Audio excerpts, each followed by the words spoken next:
Hey, welcome back. It's Primal Cam, and today I'm going to show you how to create a pet following system. As you can see, they got cool little animations and they follow you around wherever you go.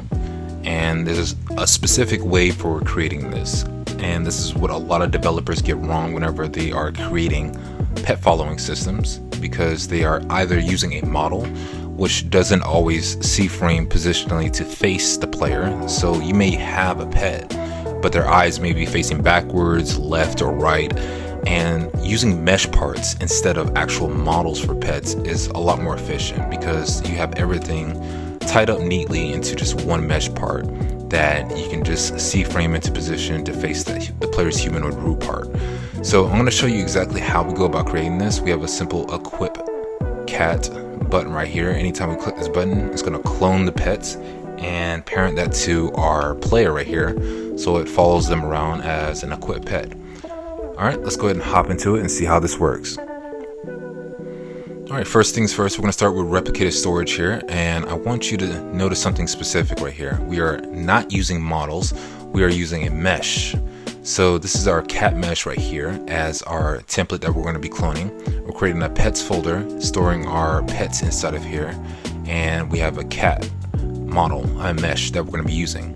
And then we're going to create a remote event called EquipPetEvent, so we can listen from the client side. Whenever a player wants to equip a specific pet, we can know what pet they want to equip and attach that to the player as well. Now this is all taken care of here in this local script, where we are just essentially firing to the server the remote event of EquipPetEvent that we have up here, that we retrieve from ReplicatedStorage, and we are passing in the specific mesh name, which is cat right here, that we want to fire to our server script. So this is the only server script you're gonna need to make this entire system work. It is quite robust, and I'm gonna go through it step by step as simply as I possibly can. But just know that this entire project is available down in the description below for you, and you can grab it right down below when you are ready to implement this into your games. So let's go ahead and hop over here to pet follow handler. Now up here at the top, we are simply going to get access to player services. Then we're going to get access to run service, and then we want to go inside replicated storage and grab the remote event for EquipPetEvent, so we can listen for it from the client side, so we know what pet the player wants to equip. After that, we access the pets folder, so we can know exactly where the mesh is located in the replicated storage that we're going to be cloning. So we have replicated storage, wait for child, pets, so we have access to the pets folder right there. Next up, we are going to create an empty table, so we know exactly what pets that the player has equipped whenever they decide to equip a pet. After that, we're going to set up some simple configurations, so that way we can tweak them and model them in a way to where the player naturally has pets following them in a way that is clean and looks cool. So you can change the max amount of pets to as many as you would like, 8, 20, 50, and the columns is going to be 3 and the rows is going to be 3. So it's a 3 by 3, and we have the height offset of 2 off the ground. So you can change all of these and tweak them as you like. Make sure, this is very important, make sure this is a negative number so it sits behind the player. So -10 allows it to position your pets behind the player. After that, create a cleanup function for our players, so just in case they already have pets equipped, we just simply remove the pets right here, creating a data variable and checking to pass in any equipped pets that the player may have. If no equipped pets exist, then that means that the data is not going to exist for this, and we just simply return the function. But if data does exist, then we're going to loop through all the pets that they have and simply disconnect them for one, and disconnect them from the player and destroy the clones of the old pets that they had enabled. After that, we are going to equip the pet event handler. So this is the listener right here on the server side for that client event of, hey, I want to equip my cat pets. So we grab the EquipPetEvent and listen for the server, the remote event for EquipPets right here, connect that to a function, passing in the player that triggered that function for that server event, and also retrieving the name from the client of what button they clicked or what UI GUI that they clicked to equip the type of pet that they want. So we're passing in whether it's a cat, a dog, a parrot, an octopus, a shark, whatever they may want. We need to make sure that we have a mesh available to satisfy that for them.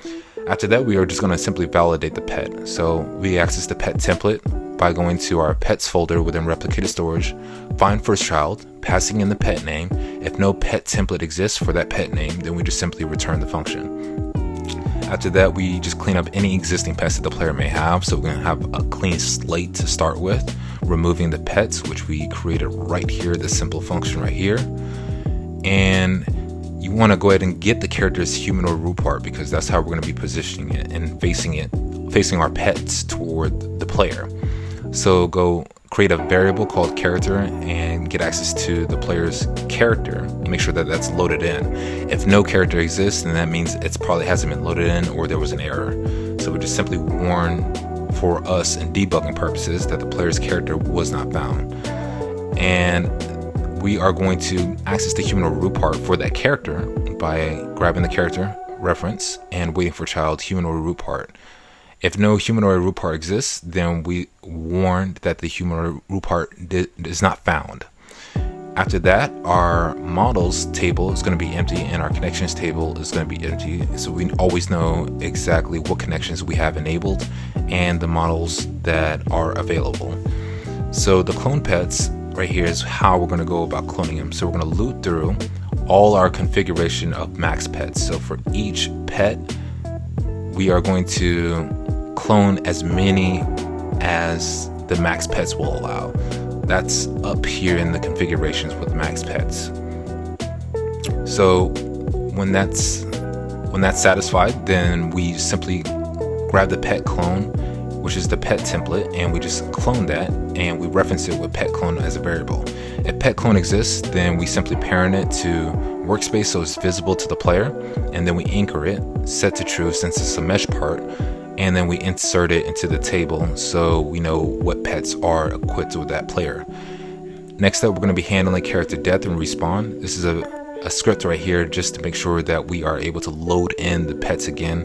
Even though the player dies, they can respawn, and then the pets will be removed and be disconnected. So that will allow us to start with a clean slate in the event that the player dies as well. If you don't want that enabled, you can just simply get rid of this right here, this entire section snippet.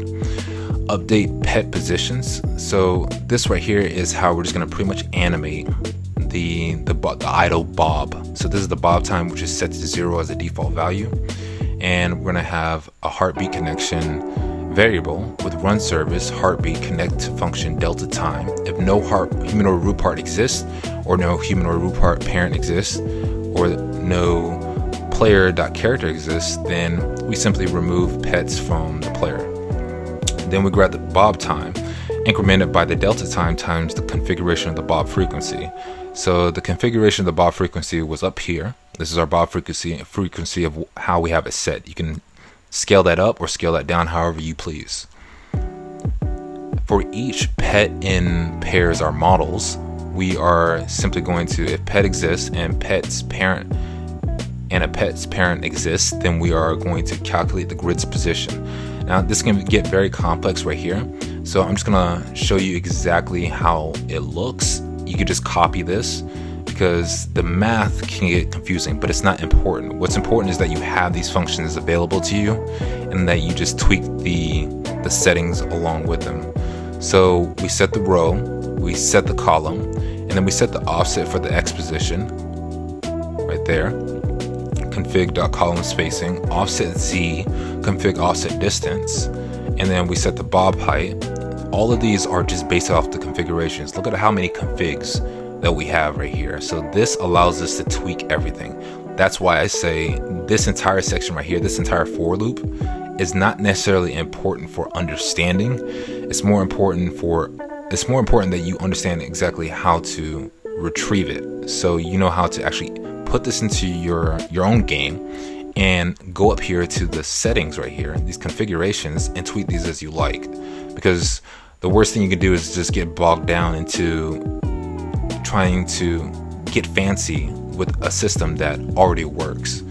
So we're going to build the target C-frame so the pet is actually facing the correct position, and set the base C-frame and the target C-frame right here. I'm going to scroll all the way right here so you can see it. Don't forget to pause if you need to copy this down. I don't blame you at all. This took me a while. It took me 48 hours just to figure this out. But I had to do a lot of back testing and seeing exactly why my pets were facing the front or were positioned in front of me versus positioned behind me. A lot of that had to do with the fact that this number right here in offset distance was actually a positive number. It wasn't a negative number, so it didn't sit behind the player. So that helped out a lot right there. So if we go back down here, this smoothly interpolates the pet's C-frame with the player. So this is based off of a configuration, the smoothing speed. So whenever the player moves, we are able to update the pet's position along with the player as well. Then we're going to store the connections and the models. Equip pets players, and this is the table right here that we are populating with our connections, heartbeat connection, character connection, and the models that the player has equipped right here. And then we handle the player leaving. So upon the player leaving, we just simply remove the pets, disconnect the pets from the player, so we don't hold on to anything upon the player leaving, or the pets don't just exist while the player has left. So that right there is the entire script. I know it was a long one, I know it was very complicated, but if you go through this entire video and just pause and duplicate exactly how I have it right here, you're going to have a simple pet follow system that is scalable to as many pets as you like. So let's say I wanted to do 15 pets. If we hop back into the game right here, click equip pets, you can see it gets pretty crazy. So you got to adjust the offset position if the amount of pets that you want are going to exceed the distance from the player to the actual pet. And all that can be achieved right here. So since the position distance behind the player wasn't great enough, let's set it to about 15. See if that's far enough away from the player. It's almost there, maybe like 18, right? So we set an offset of 18. If we set an offset of 18, it should look a lot better for that amount of pets. So let's go back here, set this to 18, and let's check it out. So when we click equip pets, that looks a lot better right there. So as you can see, this can get pretty crazy right here as you scale up to more and more pets, but you can have as many as you like. You just need to be aware of the offset position of your max amount of pets that you're going to have enabled. So if you're going to have 50 pets, make sure you account for the offset position away from the actual player. And also, as a reminder, use mesh part pets. Do not use models for pets, because you will run into a lot of welding issues and connection issues in terms of the positioning of the pet and how it's facing. And it's achievable, but it takes a longer script to position everything correctly than it does to just have everything neatly organized into just one mesh. So if you can create a mesh model in like Blender, and that will be your pets right there that you can actually implement into your games. So I hope that helped you out a lot. As I said before, this entire script is available down in the description below. You can get access to it, and it's available, and you can leave a comment as to what else you would like to see in terms of pets or a pet following system. And The next video, I plan on doing an egg system and an egg hatching system, just show you how to set that up as well. But that's it for today's video. I hope you enjoyed it. I had a fun time making it for you. Don't forget to like, share, comment, and subscribe, and I'll see you guys in the next video.